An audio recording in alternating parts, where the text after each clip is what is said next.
Assalamualaikum warahmatullahi wabarakatuh. Perkenalkan, nama saya Anita Rahayu dari kelas R6A, Pendidikan Bahasa Indonesia. Dengan kehadiran video ini, saya akan mengulas atau menjelaskan kembali isi bacaan buku yang telah saya baca.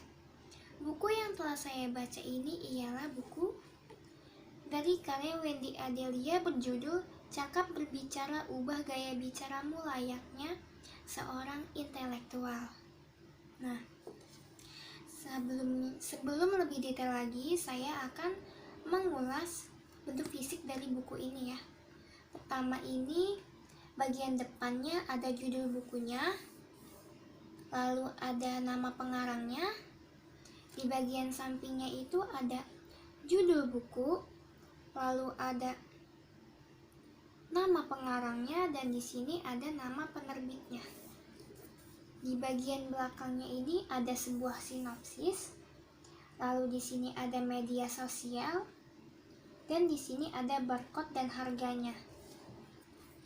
Buku ini itu diciptakan oleh Wendy Adelia yang diterbitkan oleh Komunika, lalu dicetak pertama itu tahun 2019 bulan November. Nah, di sini itu di dalam buku ini menjelaskan tentang apa itu komunikasi, bagaimana cara agar menjadi pembicara yang baik di khalayak umum, atau etika dalam melakukan public speaking dengan mempunyai keberanian bicara dan percaya diri yang realistis.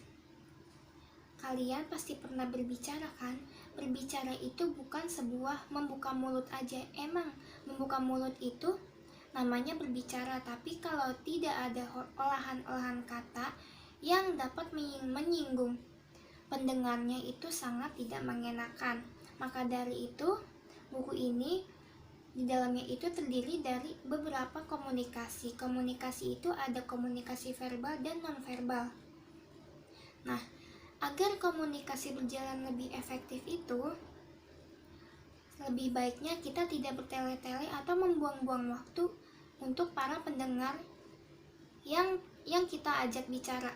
Seperti kita ajak bicaranya itu jangan bertele-tele dan harus mengetahui apa yang ia suka agar tidak membuang-buang waktunya. Nah, selanjutnya itu kita akan membahas apa ya? Selanjutnya ini saya akan membahas tentang bagaimana caranya agar menjadi pembicara di depan umum dengan berbagai macam caranya. Salah satunya itu bisa kalian buang rasa takut kalian, tingkatkan kepercayaan dirimu, latihan, dan terus-menerus agar tidak kegok ya seperti saya. Saya salah satu orang yang gugup dalam berbicara di depan umum ataupun lewat media sosial. Nah, di sini itu ada tipe-tipe berbicara, ada tipe menghindar, tipe panik, tipe penerima, tipe pencari, tipe berkualitas tinggi, dan tipe pawai. Salah satunya itu saya di tipe-tipe berbicara ini, saya salah satunya itu tipe menghindar, karena setiap ada kesempatan berbicara pasti saya akan menghindar atau mengumpat agar tidak dipilih oleh teman saya yang sedang berbicara. Itu salah satunya ya. Lalu ini selanjutnya itu ada sebuah cara dalam menghadapi situasi yang datang secara tiba-tiba di saat kita berbicara di depan umum. Misalnya gugup atau grogi. Sebenarnya ada cara untuk mengatasi masalah tersebut, seperti dengan melakukan relaksasi sebelum tampil. Itu membantu untuk mengurangi stres pada diri Anda. Jadi kalian harus seperti meditasi, menenangkan diri kalian, jangan memikirkan hal-hal yang negatif. Pokoknya positif aja, kalian bakal bisa berbicara di depan umum. Nah, selanjutnya itu buku ini juga menjelaskan tentang membangunnya kepercayaan itu saat sangat penting sejak dini. Maksudnya itu membangun kepercayaan sangat penting sejak dini itu untuk membangun kepercayaan diri, dapat meningkatkan kualitas pembicara dalam berbicara. Agar memiliki keterampilan berbicara, kita sebaiknya jangan malu dan berpikir bahwa orang lain itu tidak menggigit itu orang lain yang mendengar kita itu sama aja seperti kita. Mereka yang bakal ngomong di depan umum itu mereka juga pasti merasakan rasa malu, gugup, grogi. Jadi kalian jangan takut, jangan malu, mereka juga akan merasakan sama kok. Tapi dengan membangun kepercayaan diri kalian, kalian akan mendapatkan sebuah hasil yang maksimal di berbicara di depan umum, tidak terkecoh-kecoh oleh orang lain gitu. Pokoknya jangan malu, buang rasa malu itu ya.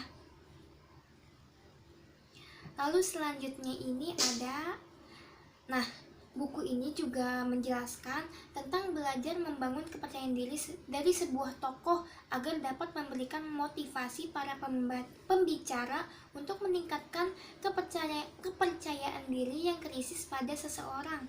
Salah satunya tokoh di dalam buku ini ialah Oprah Winfrey, orang yang selalu ingin belajar.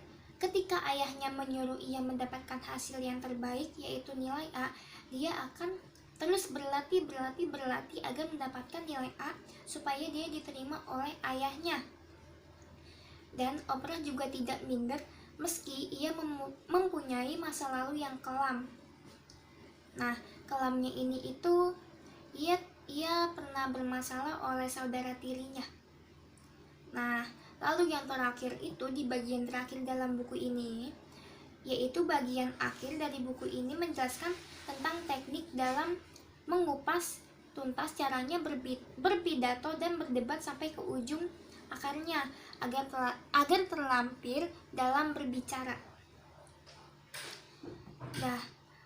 Nah, pokoknya dari inti buku ini kalian harus terus berlatih untuk mendapatkan hasil yang maksimal agar bisa berbicara di depan umum.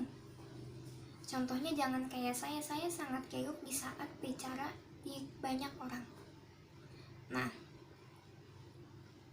terus kalian juga harus berpikir jangan negatif, pokoknya positif. Misalnya di saat disuruh maju, aku nggak bisa, pokoknya aku nggak bisa. Coba ubah mindset kalian, pasti kalian akan bisa.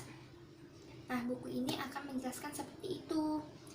Selain itu, setelah membahas isi buku ini, ada pula kelebihan pada buku ini. Buku ini mempunyai teknik-teknik yang jelas untuk para pembaca dalam melakukan bercakap, sehingga menjadi sebuah keterampilan dalam berbicara di depan umum atau terhadap lawan bicaranya. Di dalam buku ini, orang yang kurang percaya diri, insya Allah akan mendapatkan kepercayaan itu setelah membaca buku ini. Nah, dan mendapatkan kemampuan bicara yang layak dan benar. Lalu, selain itu, ada kelebihannya. Buku ini juga mempunyai kelemahan, yaitu buku ini terlalu banyak sub-sub bagian yang membuat para pembaca itu membuat jenuh, bosan, dan cepat lelah membacanya. Lalu kurang-kurang juga gambar-gambar. Semuanya bacaan dan bikin lelah mata. Nah, sekian dari saya. Terima kasih. Wassalamualaikum warahmatullahi wabarakatuh.